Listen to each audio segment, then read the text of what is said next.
De cette activité-là, j'ai pris conscience de l'ampleur de certaines pratiques fiscales au Luxembourg, et notamment la pratique du tax ruling, qui a été mis en lumière par l'affaire LuxLeaks, qui sont en fait des décisions anticipées accordées par l'administration fiscale luxembourgeoise aux multinationales, par l'intermédiaire des grands cabinets de conseil en fiscalité dont font partie les grands cabinets de l'audit.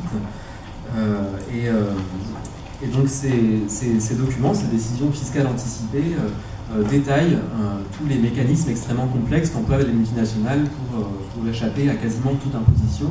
Et c'était ça un peu ma découverte, parce que je supposais bien sûr que le Luxembourg, une partie de son attractivité reposait sur la fiscalité, mais ce que j'ai découvert, c'est que ces pratiques allaient quand même très très loin, avec des taux effectifs d'imposition parfois proches de 2-3%, c'est ce que j'ai vu, et après les journalistes qui ont enquêté sur le document ont même trouvé des taux vraiment quasi nuls.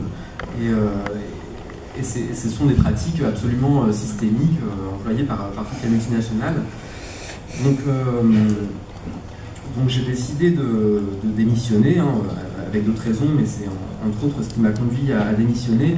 Et la veille de ma démission, j'ai trouvé sur le réseau d'entreprise des centaines de ces accords. Ça représentait 28 000 pages. Alors c'était une anomalie totale que ces documents-là, extrêmement sensibles, soient en accès libre, et ça a été reconnu lors du procès par mon ancien employeur. Mais bref, ils étaient là sous la main, donc j'ai fait un copier-coller. Et ensuite, je passe les étapes intermédiaires et tout le cheminement, mais ça a fini entre les mains du Consortium international de journalisme d'investigation, la ICIJ, qui a également sorti ensuite l'affaire Panama Papers.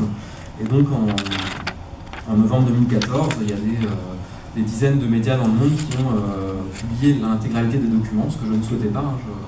J'étais quand même conscient des risques que je prenais. Là, j'étais un peu débordé dans mon intention, mais quoi qu'il en soit, avec le recul, je pense que ça valait le coup quand même. Et donc ces journalistes ont publié simultanément leurs enquêtes, donc ce qui a eu un impact assez considérable, et il y a eu un vent d'indignation assez généralisé de l'opinion publique, mais aussi des politiques au pouvoir. C'était en très grande partie hypocrite, mais n'empêche que maintenant que les choses étaient sur la table, c'était impossible de ne pas réagir.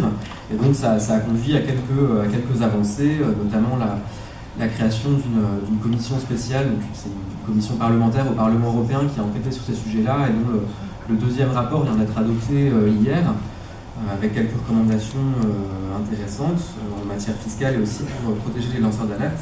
Et il y a eu aussi des avancées sur le terrain fiscal.